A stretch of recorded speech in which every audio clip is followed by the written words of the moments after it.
Today's tutorial will teach you how to enable push-to-talk and push-to-mute in OBS. Start by opening the settings. Go to the Audio settings.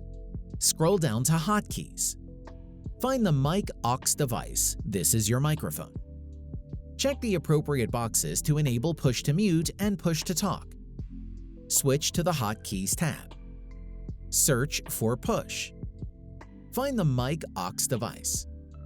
Click on the empty box and assign a hotkey for each action by pressing it on your keyboard. Apply, then press OK. The push-to-talk and push-to-mute feature will now be enabled. If the feature is not working when OBS isn't prioritized, then close OBS and open it by right-clicking on the shortcut and choosing to open as administrator.